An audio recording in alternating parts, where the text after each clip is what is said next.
تو اس وقت اسرائیل ہو یا پھر بھارت ہو، وہ سپر پاور امریکہ کی بھی نہیں سن پا رہا ہے. اس کی اگزامپل ابھی ریسنٹلی ہم دیکھ سکتے ہیں کہ اس وقت غازہ میں امن معاہدے کی طرف جا رہا ہے ٹرمپ، لیکن دوسری طرف اسرائیل وہاں پر جو جنگ بندی ہے اس کی طرف جانے کی بجائے وہاں پر حملے مزید بڑھا رہا ہے، اور تقریباً 60 سے 70 کے قریب ہلاکتیں، شہادتیں مزید ہو چکی ہیں.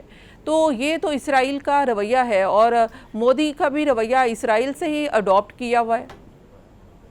دیکھیں، اصل میں پرابلم یہ ہے کہ اسرائیل کے جب آپ رویے کو دیکھتے ہیں تو اس میں الفاظ کچھ بھی ہوں، لیکن یہ نہیں رول آؤٹ کیا جا سکتا کہ اس سارے جو رویہ ہے اس کو بیکنگ تو پھر بھی ٹرمپ کی ہے اور امریکہ کی. مطلب اب جو وہ امن فارمولہ دے رہے ہیں غزہ کے لیے یا فلسطین کے لیے، وہ یہ دے رہے ہیں کہ جی غزہ کو قبرستان بنا دو، سارے جو مسلم ممالک ہیں ان کی قیادتوں کو، کیونکہ ان کی جائیدادیں ویسٹ میں، ان کو غلام بنا لو اور پوری دنیا کی آنکھوں میں دھول جھونک دو، اور جناب ٹرمپ صاحب کو اس کے نتیجے میں امن کا ایوارڈ دلوا دو. اب یہ اگر میں تو یہ سجیسٹ کروں گا کہ یہ سارا جو امن کا پروسیس اس وقت فلسطین میں چل رہا ہے، اس میں تو اگر انہیں کوئی نوبل پرائز ملنا ہو تو ان کے ساتھ نیتن یاہو کو بھی ملنا چاہیے، کیونکہ یہ ان کا جوائنٹ وینچر ہے. بین ہی پاکستان کو اس وقت بہت زیادہ الرٹ رہنے کی ضرورت ہے. مودی کو اس وقت امریکہ نے اپنے کندھے سے اتار دیا جب وہ جنگ ہار گیا. اس سے پہلے تو وائس پریزیڈنٹ صاحب وہاں جا کے بیٹھے ہوئے تھے.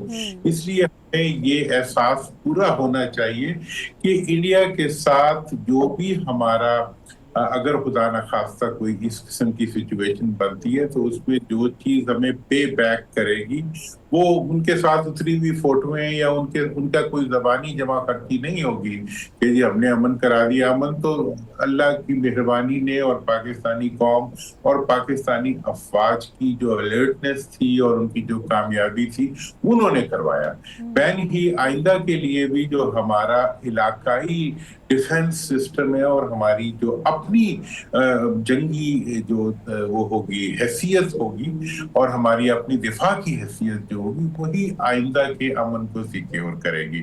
ورنہ جو کچھ فلسطین کے ساتھ ہو رہا ہے وہ آج ہمارے سامنے ہے، اور جو ہمارے حکمرانوں کا حال ہے وہ بھی ہمارے سامنے ہے. چلیے میں دوسری طرف پاکستان کی، یہ تو ایکسٹرنل معاملات ہیں، پاکستان سے جڑے ہیں، ظاہر ہے اس کا پاکستان کے اوپر بھی ایفیکٹ آئے گا ایونچولی، اور لاسٹلی ہمیں لانگ اگر دیکھنا ہے تو دیکھنا ہے کہ اس کے اوپر پاکستان کا ایفیکٹ ابھی نہیں تو نیکسٹ تو ضرور ہوگا. لیکن پاکستان کی انٹرنل پالیٹکس کے حوالے سے اگر بات کر لی جائے تو پاکستان میں اپوزیشن تو ہے ہی نہیں. ایک اپوزیشن پاکستان تحریک انصاف ہے، اور وہ بھی اس وقت اتنی کہیں گم ہو چکی ہوئی ہے کہ اس کا کوئی بند گلی میں ہے کہ وہ کہیں نظر نہیں آ رہی. دوسری طرف اس وقت اتحادی جماعتیں پی ایم ایل این اور پاکستان پیپلز پارٹی یہ آمنے سامنے ہے. پنجاب اور سندھ کارڈ کھیلا جا رہا ہے. آپ کو کیا لگتا ہے کہ یہ پنجاب اور سندھ کارڈ صرف دونوں طرف یہ دکھاوے کا ہے، کہا جا رہا ہے کہ یہ صرف اور صرف شو آف ہے، ادروائز ان کا کوئی ڈیفرنس نہیں ہے؟ آپ کو کیا لگتا ہے کہ یہ اتحاد خطرے میں ہے اس کی سندھ کارڈ اور پنجاب کارڈ کی وجہ سے، یا اس کا کوئی فرق نہیں پڑے گا؟ دیکھیں، جہاں تک پیپلز پارٹی اور نون کا تعلق ہے، ان کی آپس کے جو یہ ظاہری جھگڑے ہوتے ہیں اس کے بعد مطلب یہ وہ ہے کہ جی وہ دن کو لڑنا اور شام کو اکٹھے ہونے والی بات ہے. مطلب یہ ایک ہی تصویر کے دو رخ ہیں.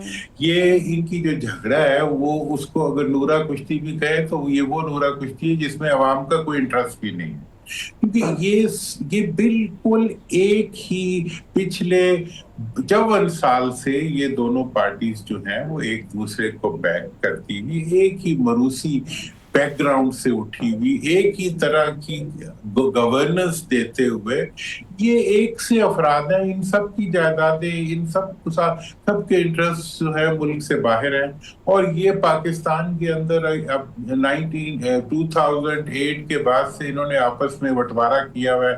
ایک کہتا ہے جی تم ادھر ہم ادھر والا سین ہے.